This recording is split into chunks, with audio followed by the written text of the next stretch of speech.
Assalamualaikum warahmatullahi wabarakatuh.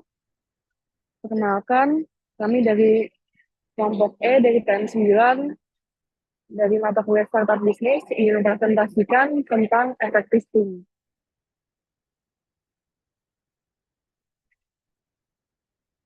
Boleh di next? Jadi, anggota kelompok kami ada 5 orang, yaitu ada Dodi Setiawan dengan NIM 160, ada Reza Octavia dengan NIM 161, ada Mikael Abdurrahman Syam dengan NIM 166, ada Marissa Fikri Direze, yaitu saya sendiri dengan NIM 171, ada Nabila Aisyah Fatur Rahman dengan NIM 177. Jadi, saya akan menjelaskan mengenai arti tim. Tim biasanya merujuk kepada sekelompok orang yang bekerja sama untuk mencapai tujuan yang sama. Kalau dalam konteks bisnis atau organisasi, tim adalah sekelompok individu yang bekerja sama untuk mencapai tujuan bersama. Biasanya dengan tugas dan tanggung jawab yang terbagi di antara anggota tim. Komponen penting dalam tim adalah efektif, bersama-sama, serta tujuan yang disepakati.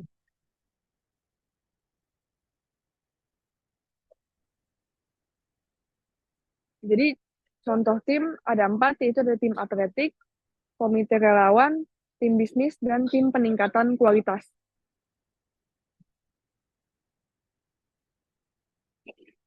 Jadi, ada manfaat bekerjasama dalam tim. Yang pertama itu untuk organisasi. Yang pertama yaitu meningkatkan pemikiran kreatif yang diperlukan untuk inovasi. Yang kedua ada meningkatkan keterlibatan dan komitmen karyawan. Yang ketiga ada menghasilkan hasil yang lebih besar daripada individu. Kalau untuk anggota tim, yang pertama ada meningkatkan keterampilan profesional dan pribadi. Yang kedua ada memahami sistem atau perusahaan secara keseluruhan. Yang terakhir ada persiapan untuk pertumbuhan profesional. Selanjutnya ada karakteristik tim yang efektif. Yang pertama itu ukuran tim tidak terlalu besar atau kecil. Yang kedua, anggota kompeten dalam peran mereka. Yang ketiga, tujuan jelas dan semua anggota berkomitmen. Selanjutnya, anggota nyaman berbagi ide. Selanjutnya, terbuka pada ide baru. Selanjutnya, menandai tonggak proyek dan menilai kemajuan. Dan yang terakhir, keputusan dibuat melalui konsensus. Selanjutnya itu adalah dukungan eksternal untuk tim. Jadi yang pertama itu adalah dukungan dan dorongan dari manajemen. Manajemen memiliki peran krusial dalam memberikan dukungan dan dorongan kepada tim. Dukungan ini bisa berupa pengarahan, bimbingan, serta keterlibatan aktif dalam proses kerja tim. Dorongan moral dan manajemen seperti memberikan motivasi, membangun semangat kerja, dan memberikan feedback konstruktif sangat sangat penting untuk menjaga antusiasme dan produktivitas anggota tim. Dengan manajemen yang proaktif dan suportif, tim akan merasa lebih dihargai dan termotivasi untuk mencapai hasil terbaik. Yang kedua itu sumber daya yang cukup untuk menyelesaikan tugas. Jadi menyediakan sumber daya yang memadai merupakan aspek vital dalam mendukung keberhasilan tim. Sumber daya ini mencakup peralatan kerja, teknologi, anggaran, serta waktu yang cukup untuk menyelesaikan tugas dengan baik.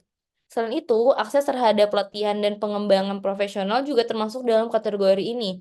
Dengan sumber daya yang cukup, tim dapat bekerja lebih efisien dan efektif, mengurangi hambatan yang dapat mengganggu proses kerja dan memastikan bahwa setiap anggota tim memiliki alat yang dibutuhkan untuk berkontribusi secara maksimal. Yang terakhir itu ada pengakuan atas pencapaian tim. Jadi pengakuan atas pencapaian tim adalah elemen penting dalam membangun budaya kerja yang positif dan produktif. Pengakuan ini berupa penghargaan formal seperti sertifikat atau bonus, maupun apresiasi informal seperti pujian atau ucapan terima kasih.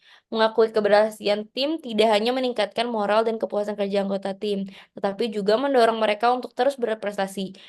Pengakuan yang tulus dan tepat itu dapat memperkuat rasa memiliki dan kebanggaan anggota tim terhadap pekerjaan mereka, serta meningkatkan loyalitas mereka terhadap organisasi.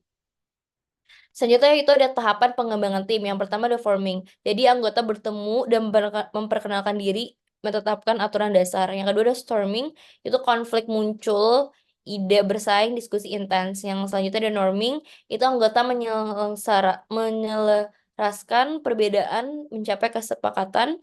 Yang selanjutnya ada performing, itu tim berfungsi dengan baik, produktivitas tinggi. Dan yang terakhir transforming atau adjourning, itu pencapaian dievaluasi, tim dibubarkan atau atau ditugaskan proyek baru.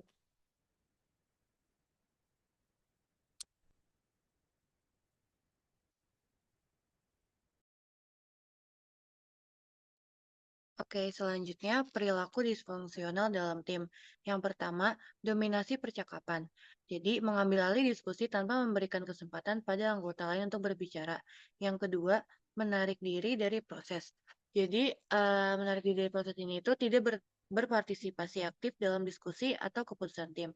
Lalu yang ketiga, bersikap agresif, verbal ataupun fisik. Jadi, bersikap agresif ini tuh menghadirkan sikap atau tindakan yang mengancam atau menyinggung secara verbal atau fisik. Lalu yang terakhir, menolak ide. Jadi yang menolak ide ini tuh tidak menerima atau mengabaikan ide atau saran dari anggota lain. Boleh di next.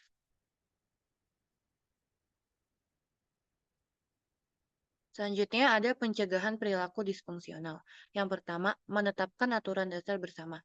Tim perlu menetapkan aturan dan norma-norma yang jelas tentang bagaimana anggota tim seharusnya berinteraksi dan bekerja sama. Ini termasuk komunikasi yang terbuka dan menghargai pendapat setiap anggota, serta menetapkan batasan terhadap perilaku yang dapat mengganggu kerja tim. Lalu yang kedua, pelatihan keterampilan dinamika kelompok. Jadi melakukan pelatihan secara rutin untuk meningkatkan keterampilan komunikasi, kolaborasi, dan penyelesaian konflik di antara anggota tim. Boleh di next.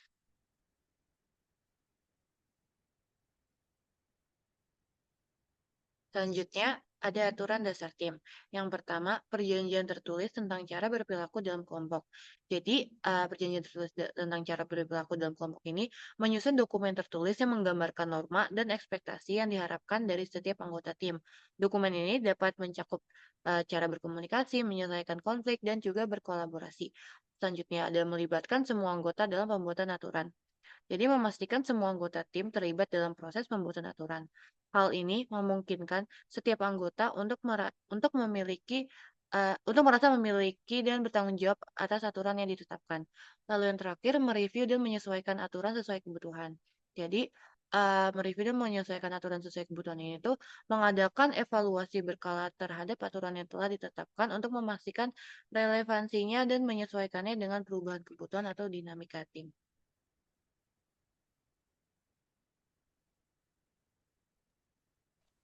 Lalu selanjutnya ada membangun hubungan tim yang sehat.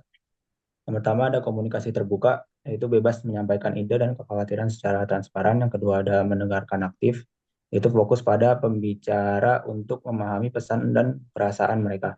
Yang ketiga ada mendukung satu sama lain, yaitu memberikan bantuan dan dukungan emosional. Yang keempat ada menyelesaikan konflik, yaitu dengan mengatasi konflik dengan solusi yang efektif. Yang terakhir ada mengakui perasaan, yaitu menghargai dan memahami emosi anggota tim.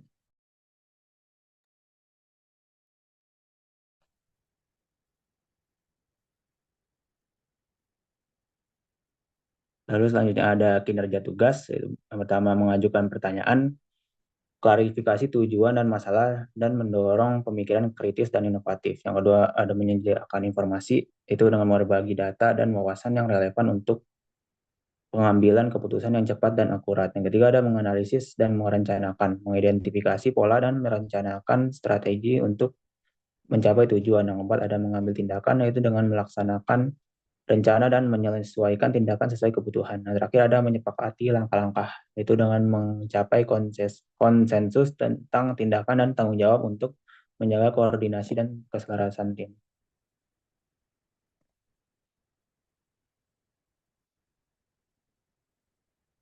Selanjutnya ada kerjasama tim yang efektif. Yang pertama, mengakui tujuan bersama dengan semua anggota memahami dan berkomitmen terhadap tujuan tim dan tujuan tim atau perusahaan. Yang kedua ada berbicara dan mendengarkan secara bergantian, yaitu dengan setiap anggota mendapat kesempatan untuk berbicara dan didengarkan, sehingga akan mendorong komunikasi dua arah. Yang ketiga ada menerima umpan balik, yaitu terbuka terhadap umpan balik untuk perbaikan diri dan tim. Yang keempat ada mengikuti proses yang disepakati, yaitu mematuhi prosedur dan cara kerja yang telah ditetapkan untuk menjaga ketertiban dan efisiensi.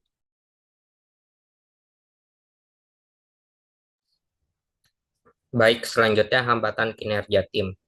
Yang pertama ada konformitas, kondisi di mana anggota tim cenderung menyesuaikan diri dengan lingkungan atau pandangan kelompok untuk menghindari menyuarakan pendapat yang berbeda.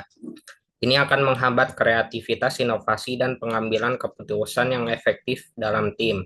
Hal ini dapat diatasi dengan cara mendorong budaya keterbukaan serta sikap saling menghargai perbedaan pendapat. Yang kedua ada difusi tanggung jawab.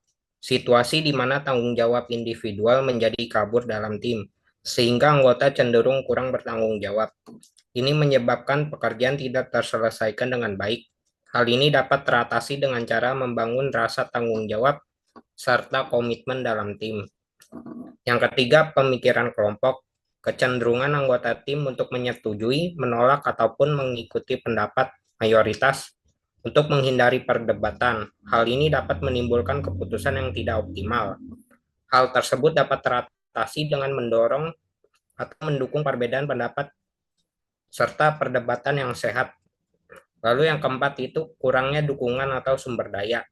Jika tim tidak memiliki cukup dukungan seperti anggaran, fasilitas, pelatihan, dan lain-lain, serta sumber daya yang tidak efektif, hal ini berdampak pada penurunan kinerja tim. Hal tersebut dapat teratasi dengan cara mengidentifikasi dan memenuhi kebutuhan sumber daya tim, serta mengalokasikan anggaran atau dukungan yang memadai. Selanjutnya,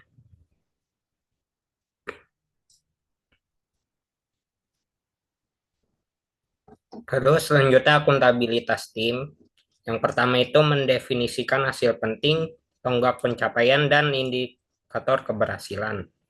Hasil penting merupakan output yang harus dicapai oleh sebuah tim, serta tonggak pencapaian yang realistis dapat diukur untuk menandai kemajuan sebuah tim agar mencapai indikator keberhasilan. Yang kedua, meninjau dokumen di setiap pertemuan tim. Pada setiap pertemuan tim, tinjauan kembali hasil penting serta pastikan seluruh anggota tim memahami status dan arah proyek. Lalu yang ketiga, membuat rencana tindakan. Identifikasi tonggak pencapaian yang tertunda atau tidak tercapai, serta buat rencana tindakan untuk mengatasi keterlambatan. Yang keempat, dokumentasi proses dan pencapaian.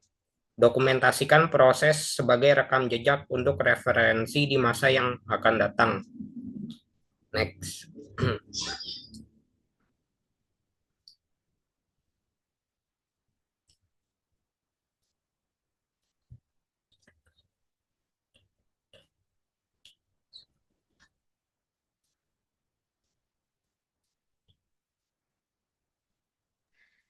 Selanjutnya itu ada kesimpulan. Jadi, tim yang efektif memiliki anggota yang terampil, pengalaman, dan pengetahuan untuk menunjukkan komitmen tinggi terhadap tujuan tim dan organisasi. Anggota tim saling menghargai kontribusi satu sama lain dan memiliki rasa saling percaya agar menciptakan lingkungan yang kondusif untuk terus berinovasi. Tim efektif menggunakan indikator kinerja yang terukur untuk memantau kemajuan dan mengevaluasi kinerjanya serta memberikan manfaat bagi pengembangan anggota tim. Sekian dari kelompok kami. Mohon maaf apabila ada salah-salah kata. Wassalamualaikum warahmatullahi wabarakatuh.